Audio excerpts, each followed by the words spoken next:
नमस्कार दोस्तों, स्वागत है आपका हमारे हिंदी साहित्य में। और आज हम फिर से जुड़ चुके हैं, आपके लिए एक नया विषय लेकर आए हैं जिसमें हम आज चर्चा करेंगे मुंशी प्रेमचंद के ऊपर। तो मुंशी प्रेमचंद जी का जो संपूर्ण जानकारी है वो आपके साथ साझा करेंगे।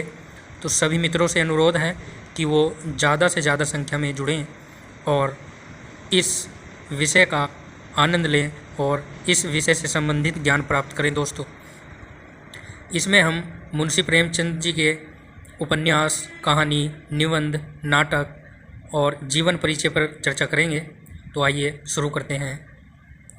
तो सबसे पहले हम मुंशी प्रेमचंद जी के जीवन परिचय पर प्रकाश डालते हैं और जानकारी प्राप्त करते हैं। दोस्तों, तो मुंशी प्रेमचंद का जन्म जो है वो 1880 ईस्वी में वाराणसी ज़िले के लम्ही गांव में हुआ था। दोस्तों,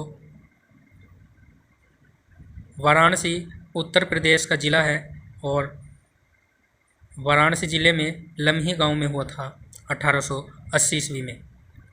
इनके पिता का नाम अजायब राय था और माता का नाम दोस्तों आनंदी देवी था। पिता का नाम अजायब राय और माता का नाम आनंदी देवी था। दोस्तों, 8 वर्ष की आयु में ही इनके पिता और माता का स्वर्गवास हो गया था।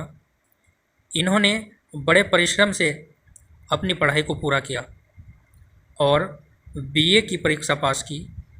इसके साथ ही इन्होंने उर्दू का गहन अध्ययन किया और यह राष्ट्र प्रेम की भावना से ओतप्रोत होने के कारण असहयोग आंदोलन में इन्होंने भाग लिया। बचपन से ही ये बड़े ही देशभक्ति भावना के थे और बचपन से देशभक्ति के कार्य इनको बहुत अच्छे लगते थे। इसलिए जब देश में असहयोग आंदोलन हुआ तो उसमें इन्होंने बढ़ चढ़कर भाग लिया और उसमें अपना योगदान दिया। असहयोग आंदोलन के समय ही इन्होंने एक रचना सोजे वतन लिखी।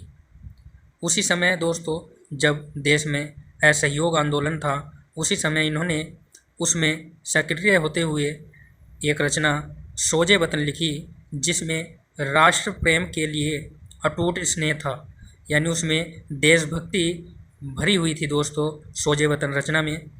और उसी रचना को देखते हुए अंग्रेज़ों ने इसको बंद कर दिया। दोस्तों, इसकी रचना 1907 ईस्वी में हुई थी। दोस्तों, ये सोजे वतन जो इनकी रचना है यह एक प्रसिद्ध रचना है। इसका वर्णन हम अनेक परीक्षाओं में पाते हैं और अनेक परीक्षाओं में यह पूछा जाता है कि मुंशी प्रेमचंद की वह कौन सी रचना है जिस पर अंग्रेज़ों ने पाबंदी लगा दी थी। तो यह सोजे वतन रचना है दोस्तों, जिस पर अंग्रेज़ों ने पाबंदी लगा दी थी और इसको बंद कर दिया था। दोस्तों, ठीक है, अब अगले बिंदु की ओर चर्चा करेंगे।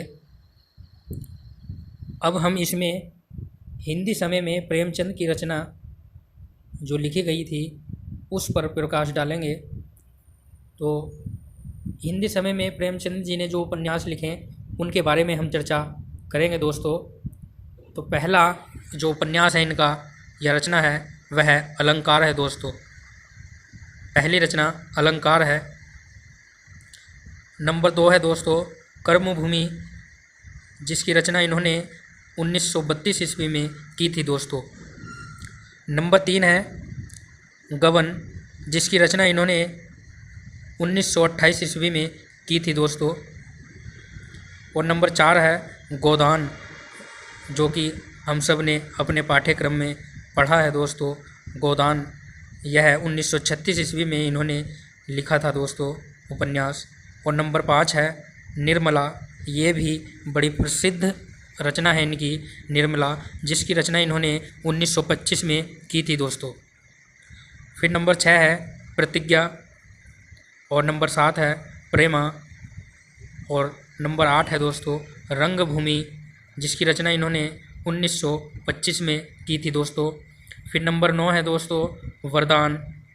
फिर 10 नंबर है प्रेमाश्रम, जिसकी रचना 1922 ईस्वी में इन्होंने की थी। दोस्तों, फिर नंबर 11 है मंगलसूत्र, जो इनका अपूर्ण उपन्यास है दोस्तों, क्योंकि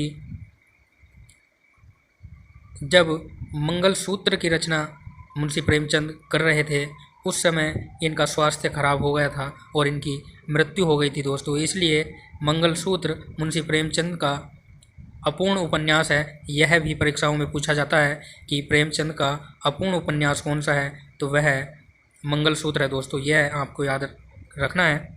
नंबर 12 पर है सेवा सदन। सेवा सदन की जो रचना हुई थी 1918 ईस्वी में हुई थी दोस्तों। ये 12 उपन्यास हैं, रचनाएं हैं, इनको आप याद कर लेना। हर परीक्षा में इनमें से एक ना एक उपन्यास या रचनाएं पूछी जाती हैं दोस्तों। चलिए अब अगले बिंदु की ओर चर्चा करते हैं दोस्तों। अब हम इस बिंदु में मुंशी प्रेमचंद की कहानियों के विषय में चर्चा करेंगे। तो प्रेमचंद की कहानियों का जो संग्रह है दोस्तों, जो मुंशी प्रेमचंद की कहानी है वह मानसरोवर के 8 खंडों में विभाजित है। यानी जो मानसरोवर है इनका एक, तो ये मानसरोवर के 8 खंडों में इनकी सारी कहानियाँ लिखित रूप में है दोस्तों। और मानसरोवर के 8 खंडों में 300 से अधिक कहानियाँ इन्होंने लिखी है दोस्तों, जिसका वर्णन मानसरोवर में लिखा हुआ है दोस्तों। यह भी महत्वपूर्ण है, परीक्षा में पूछा जाता है कि मुंशी प्रेमचंद की कहानियों का संग्रह किसको कहा जाता है, तो मानसरोवर को कहा जाता है दोस्तों, जिसमें 300 से अधिक कहानियाँ रचित हैं। अगला बिंदु देखेंगे, प्रेमचंद्र की हिंदी की पहली कहानी पंच परमेश्वर। ये याद रखना है आपको। प्रेमचंद्र की हिंदी की प्रथम कहानी पंच परमेश्वर सन 1916 ईस्वी में प्रकाशित हुई और अंतिम कहानी कफन 1936 में लिखी गई थी दोस्तों।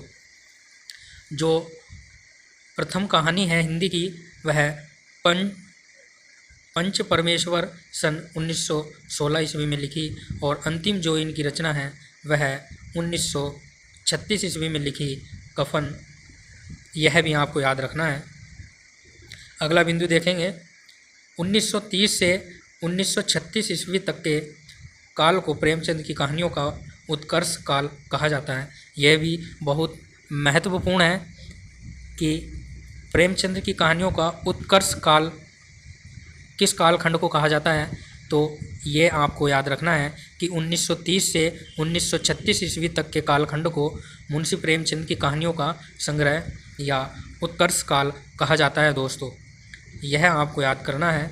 और यह भी महत्वपूर्ण है कि प्रेमचंद की कहानियों का जो संग्रह है वह मानसरोवर है दोस्तों, जो 8 खंडों में विभाजित है और जिसमें 300 से अधिक कहानियाँ हमको प्राप्त होती हैं। तो यह भी आपको याद रखना है।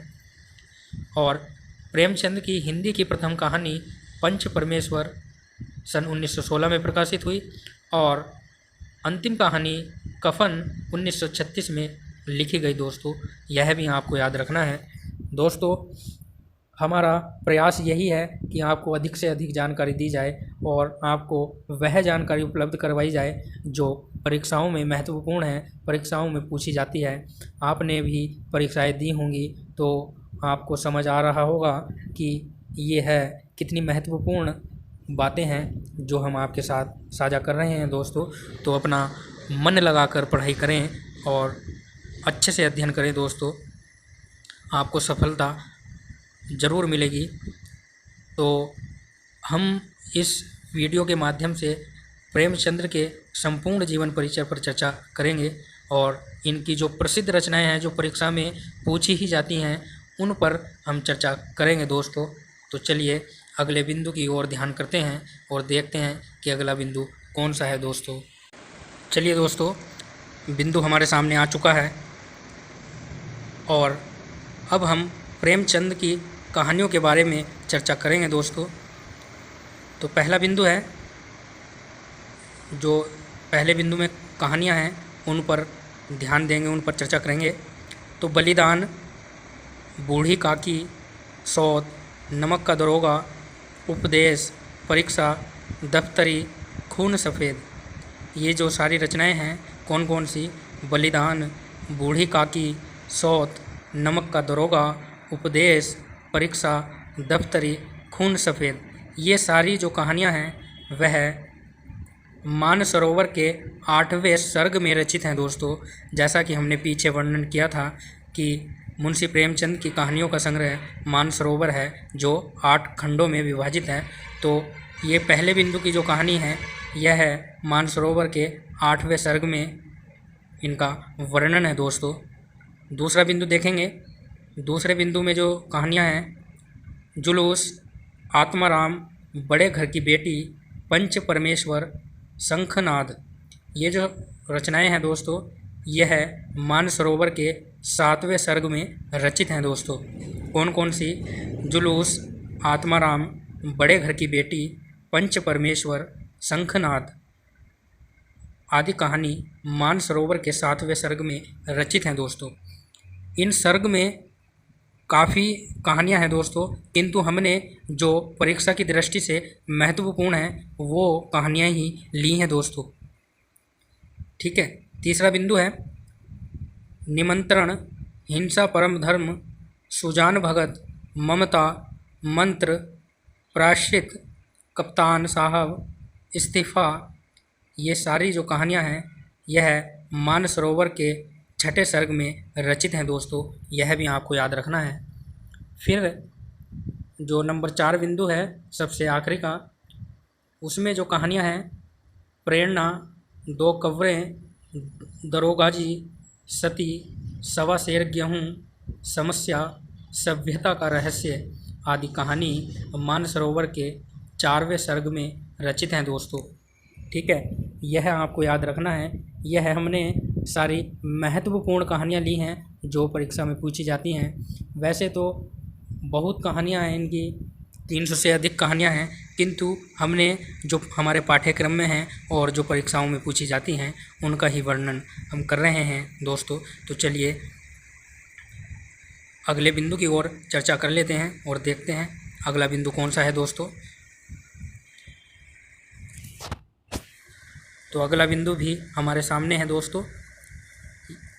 पहला बिंदु है मनुष्य का परम धर्म, गुरु मंत्र, सौभाग्य के कोड़े, शतरंज के खिलाड़ी, वज्रपात, सत्याग्रह, भाड़े का टट्टू, बाबाजी का भोग, विनोद आदि कहानी मानसरोवर के 3रे सर्ग में रचित है। एक बार और देखेंगे जो मानसरोवर के 3रे सर्ग में रचित जो कहानियाँ हैं कौन कौन सी हैं। मनुष्य का परम धर्म, गुरु मंत्र, सौभाग्य के कोड़े, शतरंज के खिलाड़ी, वज्रपात, सत्याग्रह, भाड़े का टट्टू, बाबाजी का भोग, विनोद आदि कहानी जो है वो मानसरोवर के 3रे सर्ग में रचित हैं दोस्तों। दूसरा बिंदु है 2 बैलों की कथा, शूद्र, नया विवाह, जादू, लॉटरी आदि कहानी मानसरोवर के 2रे सर्ग में रचित हैं दोस्तों। यह भी आपको याद रखना है। तो एक बार और अध्ययन कर लेते हैं इसका। 2 बैलों की कथा, शूद्र, नया विवाह, जादू, लॉटरी आदि जो कहानी है वह मानसरोवर के 2रे सर्ग में रचित है दोस्तों। यह भी आपको याद रखना है। फिर तीसरा बिंदु है, तीसरे बिंदु में जो कहानी है ईदगाह, माँ, बड़े भाई साहब, पूस की रात, झांकी, शिकार, कायर, दिल की रानी आदि जो कहानी है मानसरोवर के जो प्रथम सर्ग है, पहला सर्ग है मानसरोवर में, उसमें रचित हैं दोस्तों। कौन कौन सी? ईदगाह, माँ, बड़े भाई साहब, पूस की रात, झांकी, शिकार, कायर, दिल की रानी आदि जो कहानी है वह मानसरोवर के प्रथम सर्ग में रचित है दोस्तों। लास्ट बिंदु है सदगति, ईदगाह, नशा, कफन, पूस की रात। ये 5 जो कहानियां हैं दोस्तों यह यथार्थवादी कहानी है। यह भी आपको याद रखना है क्या कि सदगति, ईदगाह, नशा, कफन, पूस की रात ये 5 कहानियां हैं जो कि यथार्थवादी कहानी हैं दोस्तों। यह भी आपको याद रखना है। चलिए एक बार और इनका अध्ययन कर लेते हैं जो महत्वपूर्ण रचनाएं हैं। तो दूसरे बिंदु में जो रचना है कहानी है 2 बैलों की कथा, शूद्र, नया विवाह, जादू, लॉटरी आदि जो कहानी है यह दूसरे सर्ग में है, मानसरोवर के दूसरे सर्ग में रचित हैं दोस्तों। और तीसरे बिंदु की जो कहानियाँ हैं, ईदगाह, माँ, बड़े भाई साहब, पूंछ की रात, झांकी, शिकार, कायर, दिल की रानी आदि कहानी जो हैं वह मानसरोवर के प्रथम सर्ग में रचित हैं दोस्तों। यह भी आपको याद रखना है। चलिए अगले बिंदु की ओर चर्चा करते हैं और देखते हैं अगला बिंदु कौन सा है दोस्तों। चलिए बिंदु हमारे सामने है दोस्तों, प्रेमचंद के प्रमुख उपन्यास। तो प्रेमचंद के जो प्रमुख उपन्यास हैं जो बहुत ज़्यादा चर्चित हैं और हमारे पाठ्यक्रम में हैं दोस्तों, उनकी चर्चा हम करेंगे। तो पहला जो उपन्यास है सेवा सदन, इसकी रचना दोस्तों 1918 ईस्वी में इन्होंने की थी, सेवा सदन की। और दूसरा जो उपन्यास है निर्मला, जिसकी रचना दोस्तों इन्होंने 1925 ईस्वी में की थी दोस्तों। यह भी आपको याद रखना है क्या कि निर्मला उपन्यास की रचना 1925 ईस्वी में की थी। किसने की थी? प्रेमचंद ने की थी दोस्तों। तीसरा बिंदु है रंगभूमि, यह भी बहुत महत्वपूर्ण उपन्यास है, परीक्षाओं में पूछा जाता है।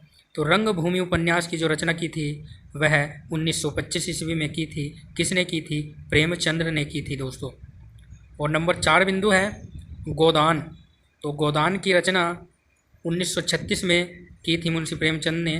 तो यह चारों उपन्यास आपको याद रखने हैं दोस्तों। चलिए अगले बिंदु की ओर ध्यान करते हैं। अब हम प्रेमचंद के प्रमुख नाटकों पर चर्चा करेंगे दोस्तों। जो प्रेमचंद के प्रमुख नाटक हैं वह कौन कौन से हैं? तो पहला जो नाटक है करबला।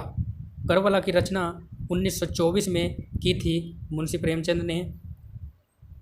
नंबर 2 है प्रेम की वेदी। प्रेम की वेदी जो नाटक है दोस्तों वह 1933 ईस्वी में लिखा गया था। और नंबर 3 पर है संग्राम, जिसकी रचना 1923 में की थी दोस्तों। और नंबर 4 है रूठी रानी, जिसका वर्णन हमको देखने को मिलता है किंतु इसके रचना क्रम में विवाद है दोस्तों, इसलिए हमने इस रचना का समय काल नहीं लिखा, क्योंकि अनेक पुस्तकों में अलग अलग इसका समय बताया गया है। तो इसलिए हमने इसका समय नहीं लिखा। और हम ज़्यादा अध्ययन करके कई पुस्तकों से इस नाटक का जो समय है वो आपको उपलब्ध करवा देंगे। तो एक बार और अध्ययन कर लेते हैं इसका। नंबर पहला जो नाटक है करबला, इसकी रचना 1924 में की। नंबर दूसरा है प्रेम की वेदी, जिसकी रचना 1933 में की। और संग्राम 1923 ईस्वी में की थी दोस्तों। ये चारों जो नाटक हैं मुंशी प्रेमचंद के प्रमुख नाटक हैं दोस्तों। चलिए अगले बिंदु पर आ चुके हैं और बिंदु हमारे सामने है दोस्तों प्रेमचंद के प्रमुख निबंध। तो प्रेमचंद के प्रमुख जो निबंध हैं उन पर भी हम प्रकाश डाल लेते हैं। तो पहला जो निबंध है इनका प्रेम पूर्णिमा। प्रेम पूर्णिमा प्रथम निबंध है। और नंबर 2 है दोस्तों प्रेम पचीसी। नंबर 2 है प्रेम पचीसी। और नंबर 3 है दोस्तों नवनिधि। नवनिधि तीसरे नंबर पर। फिर 4 है बड़े घर की बेटी। बड़े घर की बेटी। नंबर 5 लाल फीता। नंबर 6 सप्त सुमन। नंबर 7 समर यात्रा। नंबर 8 सप्त सरोज। नंबर 9 प्रेरणा। ये 9 जो निबंध हैं इनके, यह बहुत ही महत्वपूर्ण है दोस्तों। ये सारे परीक्षाओं में पूछे जाते हैं। तो एक बार और इनको ध्यान कर लेते हैं। तो प्रेम पूर्णिमा, प्रेम पचीसी, नवनिधि, बड़े घर की बेटी, लाल फीता, सप्त सुमन, समर यात्रा, सप्त सरोज और नंबर 9 है दोस्तों प्रेरणा। यह 9 जो निबंध हैं इनके बहुत प्रसिद्ध निबंध हैं, तो इसलिए आप इनको याद कर लेना। और दोस्तों वीडियो देखने के साथ साथ आप इनको अपनी कॉपी में भी नोट कर लेना दोस्तों, क्योंकि वीडियो हम देखते हैं उसके 2-3 दिन बाद हम सब कुछ भूल जाते हैं। अगर हमारे पास यह सारी सामग्री लिखी हुई होगी तो हम कभी नहीं भूलेंगे। तो इसलिए आप अपनी कॉपी में यह सब नोट करते चलें दोस्तों, यह मेरा अनुरोध है। और अब हम अगले बिंदु की ओर चर्चा करेंगे। तो बिंदु हमारे सामने आ चुका है, प्रेमचंद की प्रमुख कहानी। जो प्रेमचंद की प्रमुख कहानी है उसके बारे में चर्चा कर लेते हैं दोस्तों। तो प्रेमचंद की जो प्रमुख कहानी है, वैसे तो सारी ही महत्वपूर्ण कहानी है इनकी, सभी को हमको पढ़ना चाहिए, किंतु परीक्षा की दृष्टि से हम देखते हैं कि ये जो 4 कहानियां हैं इनमें से ही ज़्यादा क्वेश्चन पूछे जाते हैं। तो इसलिए हम इनको याद कर सकते हैं दोस्तों, और याद करना है क्योंकि परीक्षा में पूछे जाते हैं। तो पहली जो कहानी है इनकी, 2 बैलों की जोड़ी की कथा। 2 बैलों की जोड़ी की कथा, यह बहुत ही महत्वपूर्ण रचना है दोस्तों, कहानी है इनकी। तो यह आपको याद करनी है दोस्तों ज़रूर, और इसको पढ़ना भी है। अगर आप चाहोगे तो मैं इस कहानी को भी उपलब्ध करवा दूंगा अगली वीडियो में। और नंबर 2 है ईदगाह। ये ईदगाह हमने दोस्तों कक्षा 5 में पढ़ी थी। मुंशी प्रेमचंद की कहानी ईदगाह कक्षा 5 में हिंदी की पुस्तक में पढ़ी थी। तो यह भी बहुत महत्वपूर्ण है, परीक्षाओं में इसमें से क्वेश्चन बनते ही हैं। तो यह भी आपको पढ़नी है और इसको भी याद करना है। और अगर आप कहोगे तो इसको भी हम वीडियो के माध्यम से आपके साथ साझा करेंगे दोस्तों। फिर नंबर 3 है बूढ़ी काकी। यह भी बहुत महत्वपूर्ण कहानी है इनकी, बूढ़ी काकी। और नंबर 4 है दोस्तों नमक का दरोगा। ये नमक का दरोगा भी हमारे पाठ्यक्रम में है, और ये चारों ही जो कहानी है दोस्तों यह हमारे पाठ्यक्रम में है दोस्तों। तो आपको यह चारों रचनाएं कहानी पढ़नी है और इनको याद भी करना है दोस्तों। परीक्षाओं में पूछी जाती हैं कि ईदगाह किसकी कहानी है, किसके द्वारा लिखी गई, या बूढ़ी काकी किसके द्वारा लिखी गई, या बूढ़ी काकी कहानी है, उपन्यास है या निबंध है। इसे ऐसे ऐसे क्वेश्चन बना देते हैं दोस्तों। तो यह आपको याद रखना है क्या कि 2 बैलों की जोड़ी की कथा, ईदगाह, बूढ़ी काकी, नमक का दरोगा, ये चारों कहानी है दोस्तों, यह आपको याद रखना है दोस्तों। अब हम अपने इस अध्ययन को यहीं विराम देते हैं और आपसे अनुरोध करते हैं कि हमारे चैनल को सब्सक्राइब करें और वीडियो को लाइक व शेयर करें दोस्तों। हम ऐसे ही वीडियो लाते रहेंगे आपके लिए, और हमने यह ज़्यादा से ज़्यादा प्रयास किया है कि इसमें ज़्यादा से ज़्यादा जानकारी प्राप्त की जाए, और जहां तक हो सकता है हमने पूरा प्रयास किया है आपको संपूर्ण जानकारी देने के लिए। और इससे संबंधित और जानकारी देने के लिए हमें कमेंट बॉक्स में मैसेज करें दोस्तों। धन्यवाद दोस्तों।